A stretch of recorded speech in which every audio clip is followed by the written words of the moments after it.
Hi, welcome back to Imperium Learning.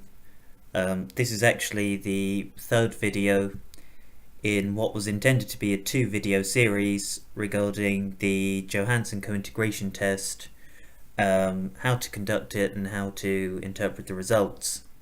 If you check the previous video, you'll see that we've already discarded the first and last sets of assumptions when trying to decide which set of assumptions are appropriate for deciding how many co-integrating relations we have between our non-stationary variables.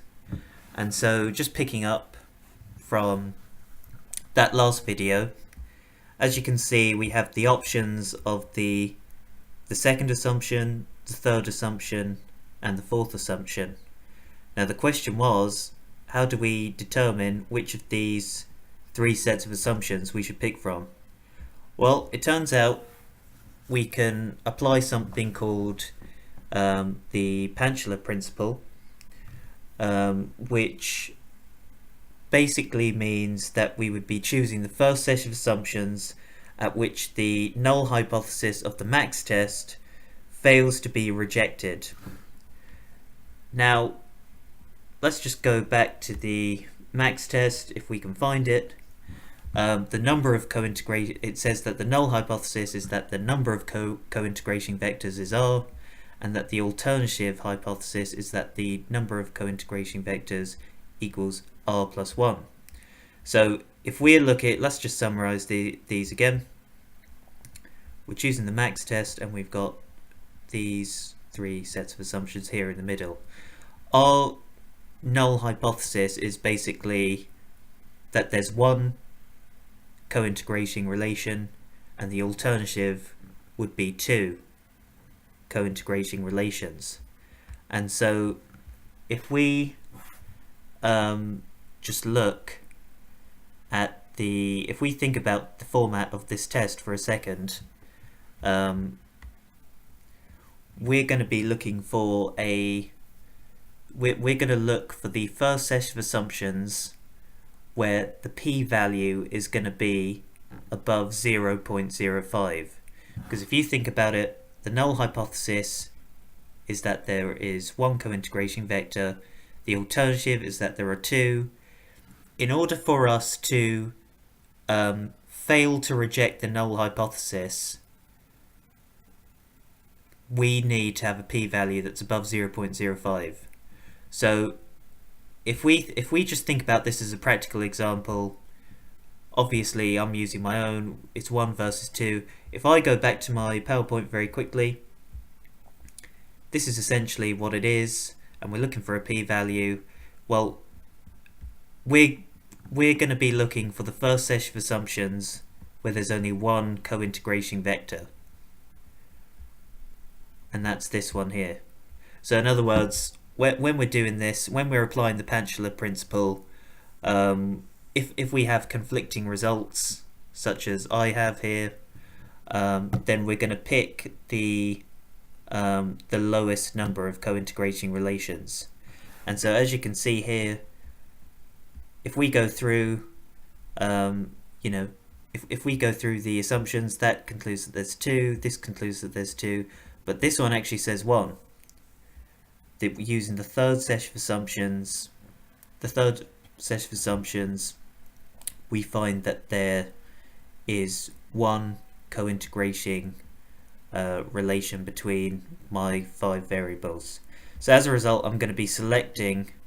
I'm going to be concluding that there's one co-integrating relation, and that I'm going to be using the third set of assumptions. So as a result, all we're going to do is, instead of summarizing, then we are going to choose this, and then we're going to the third set, and then we're going to just click OK. Now as we open this up, we're going to ignore this first table. You by the way might choose to use the trace statistic. If you do, then you should be looking at this table I'm personally going to ignore it because I said that we would choose the max test as the cointegration relation, and so as a result, this is, sorry, let me just go back up. This is the table that we want to look at for that I want to look at for my table.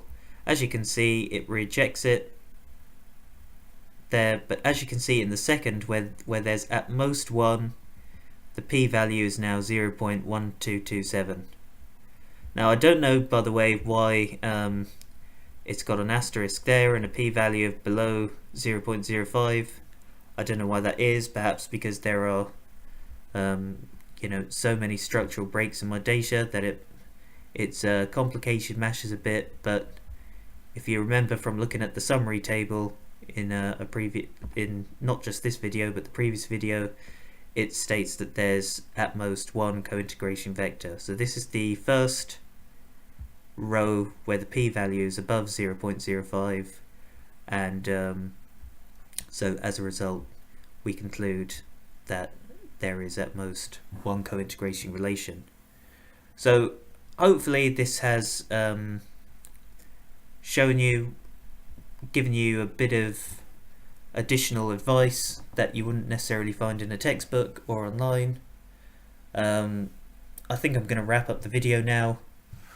If you thought this was a useful lecture to help enhance your understanding, don't hesitate to subscribe. Don't hesitate to give the video a thumbs up to make it more visible to other users on YouTube. It might help them out too. So yeah, I'm going to wrap up this video now.